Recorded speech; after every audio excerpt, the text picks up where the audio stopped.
Ternyata dia adalah Jungwoo, penyewa kamar atap rumahnya yang baru. Jungwoo, teman sekolahnya yang selalu menjadi pesaingnya. Kenapa tiba-tiba Jungwoo hadir di saat Hanul sedang terpuruk? Kenapa Jungwoo bertemu Hanul saat keadaan Jungwoo sedang berantakan? Dan mengapa mereka berjumpa kembali di saat mereka sedang berada di masa kehancuran?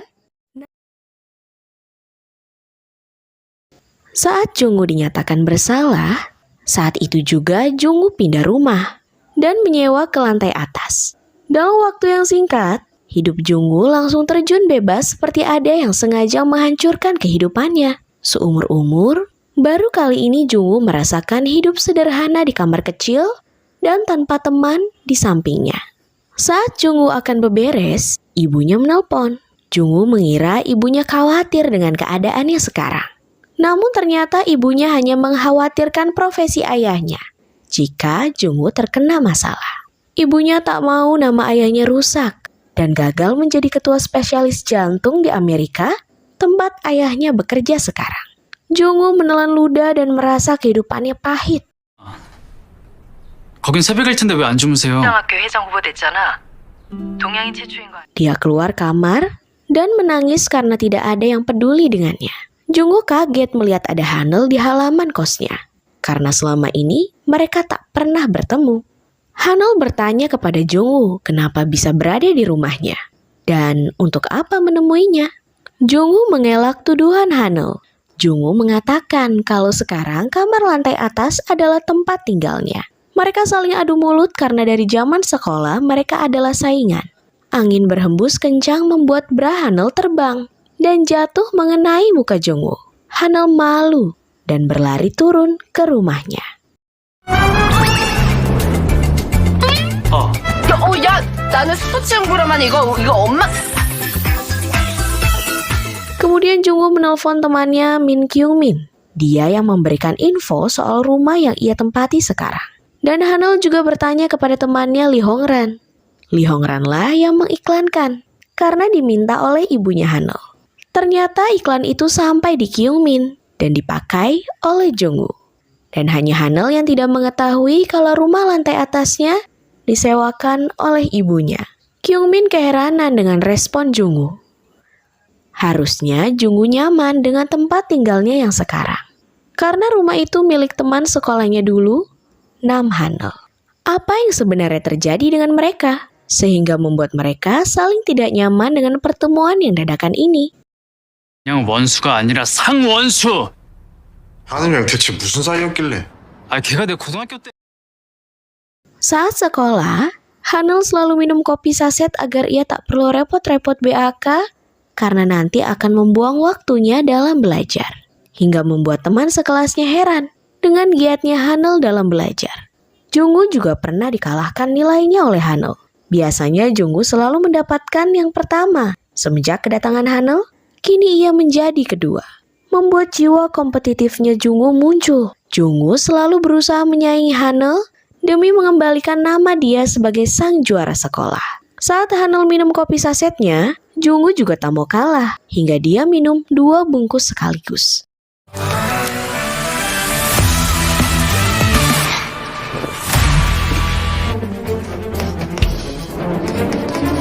Hanul bercerita kepada Hong-ran dan enggan bertemu kembali dengan Jungwoo. Lalu Hong-ran meledek Hanul kalau Jungwoo sebenarnya cinta pertama Hanul. Dan Hong-ran meminta Hanul menceritakan kisah cinta pertamanya itu. Namun Hanul malas bercerita lebih panjang lagi. 좀 우울해. 우울하냐? 사귈 거야. 뭘 사겨? Di sisi lain, Jungwoo berpikir agar segera pindah dari rumah Hanul. Namun sayang, kalau sekarang ia telah keluar dari tempatnya sekarang, maka uang depositnya tak akan kembali. Ia tak punya pilihan lain selain akan tetap menetap di tempatnya yang sekarang. Lalu Jungwoo menemui Hanul dan bertemu di jalan saat Hanul pulang dari bertemu Lee Hong-ran. Jungwoo mengatakan kalau ia akan tetap tinggal di atap karena kondisi keuangannya sekarang terpuruk. Saat ini Jungwoo masih memiliki hutang sebesar 3,7 miliar, padahal dia sudah menjual rumah dan mobilnya. Kini Jungwoo sedang mengiklankan kliniknya, namun masih belum laku. Jungwoo ceritakan kisah hidupnya dengan Hanel, namun tiba-tiba Hanel menguap, membuat Jungwoo tersinggung. Lalu Hanel meminta maaf dan mengizinkan Jungwoo untuk tinggal di atap sementara waktu. 조만간 옥탑에서 나가라. Saat Jungwoo berjalan kembali ke rumahnya, dari belakang ada yang mengikutinya. Dari dalam rumah, Jungwoo melihat ada bayangan orang di luar.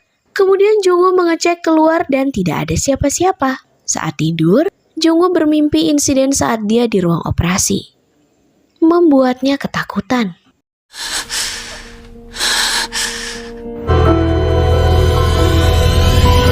Pagi harinya, Jungwoo melihat Hanel yang hendak pergi bekerja dengan rambut acak-acakan. Di tempat lain, Bin Deong ditegur oleh stafnya karena baru setengah hari sudah tak punya pasien. Stafnya memberikan saran agar Bin Deong membuat iklan agar orang-orang tertarik pergi ke kliniknya, atau dengan cara membuat YouTube seperti Jungwoo dahulu. Bin Deong mengatakan kalau sebenarnya ia sudah mempunyai YouTube untuk bersenang-senang, walaupun subscribernya hanya keluarganya saja. Namun Bin Deong menolak usul stafnya itu, karena Bin Deong ingin agar Jungwoo bisa segera kembali ke profesinya seperti semula. Walaupun Bin Deong sering kesal dengan Jungwoo, tapi sebenarnya Bin Deong selalu mensupport Jungwoo di dalam lubuk hatinya. 내 비록 뒷담은 좀 했지만 우리 사이엔 Suatu hari, Jungwoo menemui Kyungmin di rumah sakit. Jungwoo ingin mengetahui siapa sebenarnya dokter anestesi yang melakukan operasi gagal bersamanya waktu itu. Kyungmin mengatakan kalau ia tidak banyak tahu soal lelaki itu, karena ia tidak banyak menemukan informasi detail siapa sebenarnya dia. Mereka curiga kalau dokter itu yang merencanakan kejahatan, karena dia baru kerja 2 bulan dan tiba-tiba menghilang setelah kejadian tersebut. Dan lelaki itu juga menolak untuk menjadi saksi, tidak seperti staf lainnya yang bersedia menjadi saksi di persidangan Jungwoo. Jungwoo menyesali karena telah menerima lamaran lelaki itu tanpa menelusuri latar belakangnya terlebih dahulu. Saat Jungwoo dan Kyungmin asik berbicara, Jungwoo melihat Hanel bersama rekannya.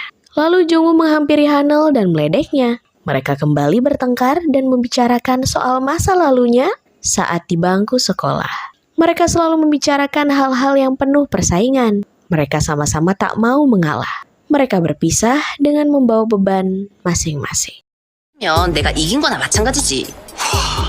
네가 나보다 못 쳤잖아. 난 한 개밖에 안 틀려서 한국대 갔는데. Tiba-tiba Hanel ditelepon oleh profesor agar segera menghadapnya. Di sana Hanel diomeli habis-habisan oleh profesornya. Profesor menyalahkan Hanel karena tak becus menulis tesis. Hanel juga ditendang kakinya oleh si profesor. Tiba-tiba dokter lainnya masuk dan memberitahu kalau ada operasi darurat. Awalnya Profesor Kim enggan menerima pasien itu. Setelah diberitahu kalau pasien ini adalah anak ketua, Profesor Kim pun tak bisa menolak dan dia mengajak Hanel untuk gabung.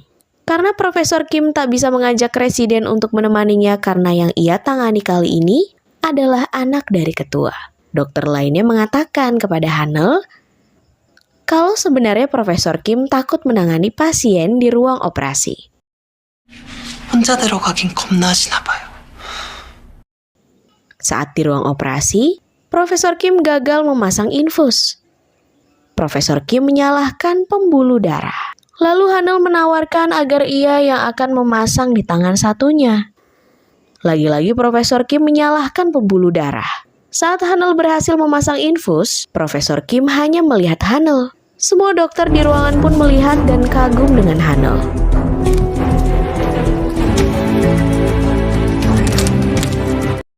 Esok harinya, Hanel kembali menemui dokter psikiater. Hanel bercerita kalau sebelumnya jantungnya berdegup kencang hingga terasa sakit dan sulit bernapas.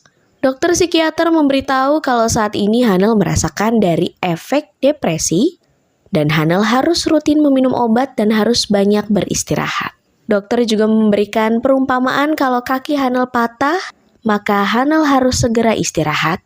Jika kakinya diajak berjalan terus, maka kakinya akan bertambah sakit dan tidak akan sembuh. 일단 뛰는 걸 멈추고 쉬어야겠죠. 지금 Saat Hanel kembali ke rumah sakit tempat ia bekerja, ia mendapatkan telepon untuk segera menghadap. Di ruangan, sudah ada Profesor Kim yang sedang dimarahi oleh ibu pasiennya kemarin. Walinya tak terima, karena tangan putrinya menjadi luka karena kesalahan infus kemarin. Saat Hanul datang, Profesor Kim langsung melemparkan kesalahannya kepada Hanul dan meminta Hanul agar segera meminta maaf. 죄송합니다. Di ruangan Profesor Kim meminta Hanul agar ia bersedia disalahkan. Karena dia tidak mau kejadian ini membuat dia gagal menjadi kepala anestesi. Hanul yang sudah capek dengan perlakuan profesornya, mengeluarkan semua isi hatinya di depan Profesor Kim. Hanul melontarkan kata-kata yang membuat Profesor Kim tambah marah. Hanul mengatakan kalau divisinya mendapatkan nilai jelek karena ulah profesor itu sendiri. Profesor Kim selalu membuat disertasi yang jelek dan selalu melempar kesalahan kepada orang lain. 5년도 더 지난 아이템인데 그딴 게 어떻게 평가됩니까? 학생들 실습 피드백 점수 낮은 거 그거 Profesor Kim kesal dengan ucapan Hanul, lalu akan menamparnya. Namun Hanul dapat menangkap tangan Profesor Kim dan Hanul menendang kaki profesornya hingga terjatuh. 너 이러고도 무사할 줄 알아? Profesor Kim mengancam kalau Hanul tak akan bisa meneruskan profesinya di bidang ini. Hanul yang sudah sangat kesal, dengan marah Hanul melepaskan alma maternya dan memilih untuk berhenti dari rumah sakit. Berita Hanul yang sudah menghajar profesornya tersebar luas antara semua dokter. Karena selama ini tak ada yang berani macam-macam dengan profesor. Lee Hongran kaget tak percaya dengan berita yang tersebar. Kemudian Lee Hongran menghubungi Hanul, namun nomor Hanul tak aktif. Lee Hongran yang di dalam mobil langsung turun saat melihat Hanul berjalan. Hongran menanyakan apa yang sebenarnya sudah terjadi. Hanul meminta agar Hongran tak kencang-kencang berbicara, takut ibunya mendengar. Namun sayang, ibunya sudah terlebih dahulu mendengar pembicaraan mereka. Ibunya kecewa kepada Hanul, tak percaya Hanul bisa melakukan itu. Ibunya ingin mengetahui alasan Hanul berhenti. Hanul mengatakan kalau saat ini ia capek dan ingin beristirahat. 조금 쉬는 게 좋을 것 같아서. 그럼 휴가. Di luar, terlihat Jungwoo hendak turun, namun ia mendengar pembicaraan Hanul dan ibunya. Lalu Jungwoo berhenti sejenak agar dapat mendengar pembicaraan Hanul dan ibunya. Di dalam rumah, ibunya memarahi Hanul karena keputusan Hanul yang tanpa dipikir panjang terlebih dahulu. Ibunya kecewa karena saat ini pekerjaan Hanul sangatlah bagus dan cemerlang. Hanul mengatakan kalau selama ini ia selalu direndahkan oleh profesornya dan dia selalu dihina. Apakah ibu tak apa dengan perlakuan Profesor Kim? Hanul dari dulu belajar mati-matian agar dapat sampai di titik ini. Namun yang ia dapatkan sekarang hanyalah hinaan tiap harinya. Hanul ingin beristirahat dan bekerja dengan nyaman.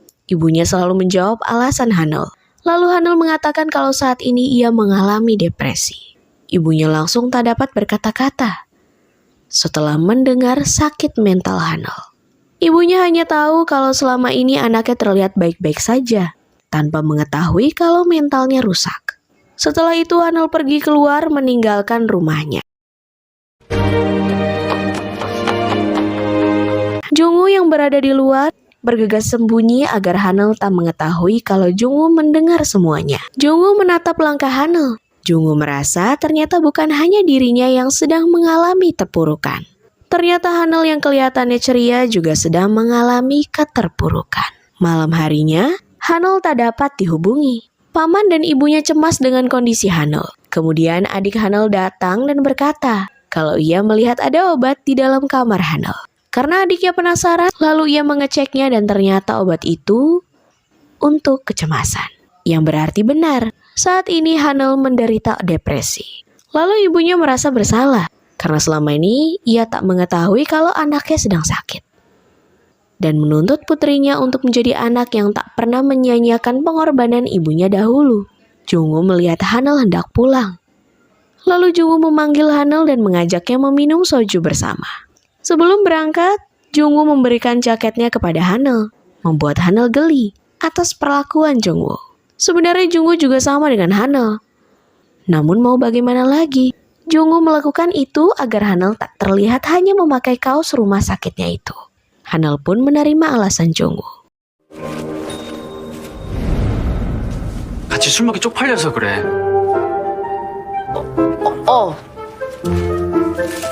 Mereka pergi ke kafe. Saat di dalam kafe, di sana terdapat teman-teman Jungwoo yang sedang reuni. Jungwoo baru ingat kalau teman-temannya akan mengadakan reuni di daerah sini. Dan kafe inilah tempatnya. Lalu Jungwoo dan Hanel hendak pergi. Namun salah satu teman Jungwoo memaksa Jungwoo untuk bergabung. Teman-temannya menanyakan kenapa Jungwoo dan Hanel saat ini bisa bersama. Karena sepengetahuan teman-temannya, kalau mereka tak pernah dengar kabar Hanel lagi semenjak kelulusan sekolahnya dahulu. Jungwoo tadinya akan menceritakan yang sebenarnya.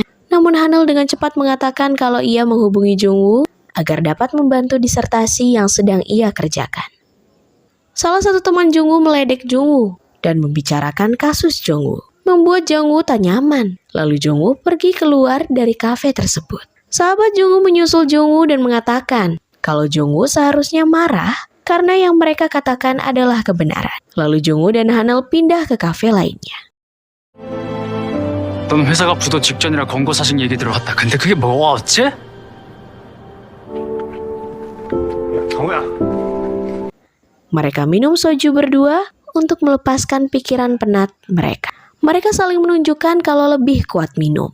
Mereka sama-sama tak mau mengalah. Dalam kondisi mabuk, Hanel mengatakan kalau kali ini ia akan mengalah kepada Jungwoo. Karena saat ini, Jungwoo mengalami kasus yang tak pernah ia lakukan. Hanel menilai kalau Jungwoo telah difitnah. Ia tahu kalau Jungwoo tak akan pernah melakukan malpraktek seperti berita yang beredar. Menurut Hanel, Jungwoo adalah pria yang baik. Jungwoo terharu dengan ucapan Hanel. Kemudian Jungwoo sadar dan mengatakan kalau Hanel saat ini sedang depresi. Hanel kaget. Dari mana Jungwoo tahu kalau ia depresi? Lalu Jungwoo mengatakan kalau tak sengaja ia mendengar pertengkaran antara Hanel dan ibunya. Hanel masih tak paham kenapa ia bisa depresi. Karena yang ia lakukan setiap hari hanyalah bekerja. Ternyata bekerja hingga kelelahan bisa membuatnya depresi. Padahal sebentar lagi ia menjadi profesor. Malam itu mereka habiskan untuk saling menguatkan dan menghibur diri. Saat jalan pulang, Jungwoo tak sengaja kesenggol orang.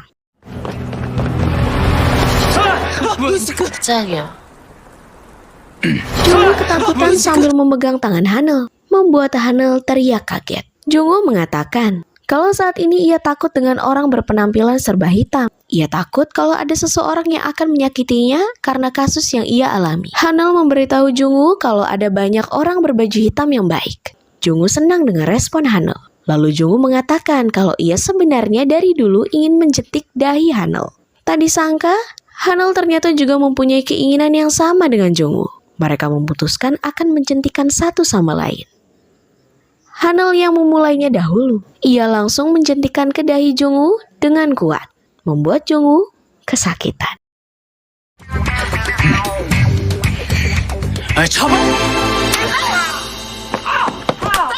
Hanel menertawakan Jungwoo yang sedang kesakitan. Tiba-tiba Hanel mendapatkan pesan dari ibunya. Ibunya ingin mempunyai anak yang sehat daripada anak yang sukses. Ibunya akan menerima apapun yang akan Hanel lakukan. Ibunya sangat menyayanginya. Hanel langsung menangis terisak-isak. Jungwoo kebingungan melihat Hanel yang menangis tiba-tiba. Padahal dia belum menjentikan dahi Hanel. Jungwoo tak bisa melihat Hanel menangis terseduh-seduh. Lalu Jungwoo memeluknya dan ia pun ikut menangis. 다음날 술이 깨고 나면 는 너무 따뜻해서. Mereka berdua saling meluapkan emosinya. Mereka melepaskan emosinya dengan menangis di tengah malam bersama. Setelah mereka sadar kembali, mereka pasti akan menyesalinya atas tindakannya. Namun setidaknya malam itu mereka dapat merasakan kehangatan dan dapat saling menguatkan.